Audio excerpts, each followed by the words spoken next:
Malik Muhammad just destroyed Tariq Stevenson on the Hollis Hall practice field.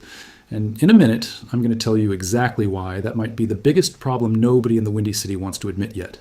Kobe Bryant, the guy who showed up with a Super Bowl ring and 40 million reasons to want another one, picked off Caleb Williams in practice. Dylan Thieneman, pick 25 in the first round, is moving so fast the veterans are literally telling him to slow down. This secondary, the one nobody is giving enough credit to, might be the unit that carries the monsters of the Midway deep into January, but there is a ticking clock that Ryan Poles cannot control, and it changes the entire defensive picture before Week 1 even kicks off. Gervin Dexter spoke up about the outside noise this week, said all the right things, sounded like a total pro, and that is exactly what worries me, because there is one question his answer never touched, and Poles is going to have to answer it before training camp opens. And when we get to the minicamp injury report, there is a name, Shamar Turner, and one sentence from Ben Johnson that no Bears fan should hear and feel comfortable about. Before anybody out there calls this defense untalented, I need to take that lazy narrative apart with real evidence, because what came out of minicamp this week about this Bears secondary deserves a full breakdown, not the 3-line treatment it's getting most places right now. Let's start with the man who arrived at Hollis Hall with a Super Bowl ring and 40 million reasons to want another one, Kobe Bryant. Named after Kobe Bryant of the Los Angeles Lakers, yeah. And look at what he said at practice this week, because I thought it was the perfect statement to understand who this guy is. He said he's a true competitor.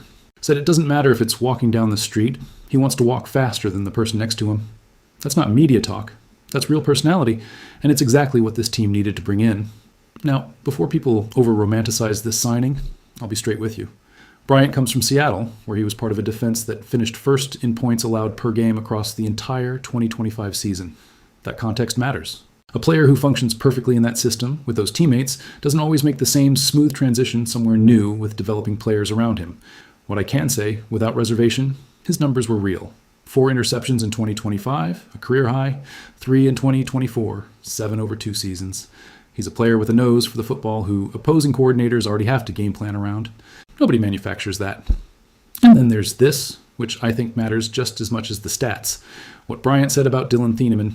The rookie Chicago took 25th overall in the 2026 draft is playing at a speed that's making everyone stop and look. Bryant said it directly. He's a rookie, wants to go full speed at everything, and in individual drills they have to tell him to slow down because Bryant is 27 and Thieneman is 21. But the key thing isn't that funny story. The key word Bryant used was very coachable. At this level, that phrase from a veteran about a young teammate isn't empty praise. It means the kid is processing information at the right speed. And when the veteran saying it just won a Super Bowl and knows exactly what separates good teams from champion teams, that judgment carries real weight. Let me dig into Thieneman a bit more, because there are fans still debating whether that first-round pick was right. My honest take, I think it was, but real validation comes when there are regular season snap counts with real pressure on the line. He came out of Purdue with attributes that aren't easy to find in modern safeties: deep coverage speed, instinct for rotation reads, and the willingness to come downhill and make contact in the run game. That's exactly the first-round profile in 2026. Now, Malik Muhammad. This is where the minicamp story gets genuinely interesting. Ryan Poles traded up with the Carolina Panthers, pick 124 in the 4th round, to make this selection. That's not a move GMs make for depth pieces. You trade up when you believe a player can be a legitimate conference-level starter. Poles saw that in Muhammad. What's happening at Hollis Hall this week confirms it. Coach Al Harris is all over Muhammad in every single practice. Beat reporter Herb Howard described it perfectly. Harris is on him for every tiny detail. For anyone who doesn't know Al Harris, this is a man who has coached NFL secondaries hard because the margins at cornerback are microscopic. A corner who arrives half a step late on his break, and the receiver is already open. Harris doesn't let that slide, not from a rookie, not in June minicamp. What does that level of personal attention actually mean? It means Harris is investing his energy in Muhammad the way a coach only invests when he believes the player is going somewhere. If Muhammad were just a 4th-round guy to fill the roster, Harris would be working with somebody else. That kind of coaching happens with players the staff believes can win real games. What we know tactically from Muhammad's time at Texas, he can play both boundary corner and slot. He ran a 4.42 at the combine, and he has a nose for the ball that showed up in his college interceptions. What he needs, like every rookie corner, is faster processing against high-speed routes and more reps against the complexity of NFL formations. That's exactly what Harris is forcing him to build, rep by rep, correction by correction, every day on that practice field. And there's a real tactical question worth asking out loud. What does Muhammad do with the CB2 spot that's currently a fight between him and Tariq Stevenson? Stevenson has had complicated OTAs according to beat reporters on the ground. He's in a contract year, coming off a season that didn't hit the expected level. And when a player in his contract year starts losing reps in minicamp to a fourth-round rookie that polls traded up to select, that says something very specific about where the staff's confidence is right now.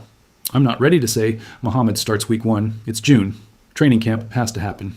But the set of signals we have, the trade-up, the Harris attention, the Stevenson situation, they all point toward a real competition that could break in the rookie's favor sooner than most people expect. Look at the full picture of this secondary. Jalen Johnson, 2-time Pro Bowler, had 2 interceptions on the first day of minicamp. 2 in one practice. That's the Jalen Johnson everybody wants back in 2026. The one a groin injury stole from this team for too many games last year. If that version of Jalen shows up healthy at training camp, with Bryant next to him, who also picked off Caleb Williams in Wednesday's practice at Hollis Hall, opposing quarterbacks are going to have to think twice before throwing anywhere near that side of the field. The real vulnerability in this secondary has a name: Kyler Gordon. The starting slot corner has been out since OTAs with a soft tissue injury and still couldn't practice through all 3 days of mandatory minicamp. Ben Johnson didn't hide it. He said they're still working through it and that the trust factor built by availability is massive for this coaching staff. That's not a warm endorsement. That's a head coach carefully telling everyone that trust is earned on the field and that someone who keeps failing to be available is burning through whatever goodwill they had built up. What that means practically: Jalen Jones got slot reps during minicamp while Gordon and Cam Lewis were both out and had a chance to show something. Muhammad has a real lane to that role if Gordon isn't fully healthy when training camp starts. That's competitive pressure, and it's exactly what a winning program looks like from the inside. While everything about the secondary has me cautiously optimistic, there's a different defensive conversation from this week that has me more skeptical, and it has a name: Gervin Dexter. Dexter spoke at minicamp about the outside criticism surrounding the Bears' defense. And what he said was, honestly, exactly what a player who's still figuring out his place says when the cameras are on. He hears the noise. They believe they have the guys in that locker room. Nobody is viewing it as a bad thing. They're taking it on together. All of that is correct. All of that is what you're supposed to say. And none of it answers the real question I have about Gervin Dexter. The real question is this: how much longer does Ryan Poles give a second-round pick from 2023, who, in 3 seasons, hasn't become what was expected of him? Dexter was taken 53rd overall. That's not a cheap third-round bet. That's real draft capital, a specific investment in the interior of the defensive line. What's the return look like? 13.5 sacks over 3 seasons is a number that sounds reasonable in isolation. But look at the pocket disruption per snap. Look at the games where Dexter just didn't show up in the key moments. The picture gets more complicated. He's not a bad player. He has the physical profile for the position: 6'6", over 300 pounds, lateral mobility. The problem is that having the right body and producing consistently against NFC offensive lines, the Rams, the Eagles, the Lions, those are 2 completely different things. Here's what I can't ignore about the context around what Dexter said this week. Chicago's signed Grady Jarrett in free agency, and Dexter specifically mentioned Jarrett as the veteran leader helping bring the group together. Fair. Jarrett is a professional who knows how to prepare, has competed in NFC defensive systems for years, understands the expectations. But if the plan for the interior defensive line is Dexter plus Jarrett plus whatever Shamar Turner can contribute, coming back from a torn ACL, that is not a group that can dominate in a deep playoff run against the best offenses in the conference. Montez Sweat remains the most legitimate defensive star on this team. His production is real, the pressure is consistent, and he carries enough respect that opposing coordinators build their protection schemes specifically with him in mind. But without an equally threatening presence across from him, teams are going to pour resources towards Sweat, and that opens up the run game laterally. That's part of what happened in stretches of the 2025 season. And it's a piece of why the defense ended up statistically below what the individual talent suggested it should be. Look, I could be wrong about Dexter. A second season under Dennis Allen, more comfortable in the system, more familiar with what's expected, could produce a real leap. It's happened before with interior linemen who needed time to process the complexity of NFL defensive schemes. And if Dexter in 2026 becomes the guy who generates interior pocket movement while Sweat presses from the outside, this defense gets genuinely hard to attack. But the response to critics this week, though professionally correct in its form, doesn't convince me the internal jump has already happened. It convinces me he's a pro who knows how to talk in front of cameras. The field at training camp is going to say considerably more than anything said at Hollis Hall in June. And if everything we just broke down about the secondary and the defensive line still hasn't given you enough complicated feelings about this defense heading into 2026, here's the minicamp injury report. I'm starting with the good because it's genuinely worth celebrating. TJ Edwards is back, practicing at full capacity. They said he'd be ready for training camp, and here he is at Hollis Hall in June, ahead of schedule. And Edwards matters a lot in Dennis Allen's scheme because he's the kind of linebacker who can do things with the football most players at that position can't. Read the backfield before the snap, get into position on the ball's path, generate turnovers. In 2025, his absence left a tactical gap that never really got filled. Having him back healthy in June is one of the best things to come out of this entire minicamp. Also good, Dayo Odeyingbo is ahead of schedule in his Achilles recovery. He participated in team periods at minicamp, a step beyond what he did during OTAs. Johnson was direct about it. When the off-season program started, they weren't sure they'd see Odeyingbo on the field at all this spring. The fact that he's not just on the field but working in team settings is, in Johnson's own words, a bonus the team hadn't counted on. If Odeyingbo arrives at training camp with that movement confidence and starts generating real edge pressure, the pass rush room suddenly has more depth than most projections are accounting for right now. But we can't celebrate that without sitting with the harder part of the same report. Shamar Turner has not practiced at all this spring. Nothing. And it's not a surprise because his torn ACL won't hit 9 months of recovery until training camp begins. When asked about a timeline, Johnson gave exactly this. We'll see. We'll see where he's at when we come back to camp. That's honest, but it's not the kind of answer that builds confidence about the edge rusher room depth in week 1 of September. Turner was one of Poles' most interesting bets, a rookie whose athleticism scouts described in very specific terms. The promise of what he can become for this defense hasn't gone anywhere just because of a torn ligament. Modern ACL recoveries are manageable, but timing matters. If Turner arrives at camp in late July still limited, if he can't work through contact in preseason, getting to week 1 with that room fully operational becomes progressively harder to pull off.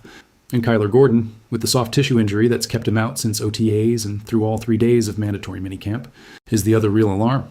Gordon can't afford to miss training camp easily, not just because of talent, but because the fieldwork in camp is where systems get internalized at the professional level. If he shows up with weeks of missed work, there's a real learning curve the team has to manage carefully. What I'll say about this injury report overall, the Bears have good news and real concerns in almost equal parts. Edwards and Odeyingbo ahead of schedule. Turner and Gordon with genuine uncertainty. That's not a crisis. That's the NFL in June, where every roster has some version of this list.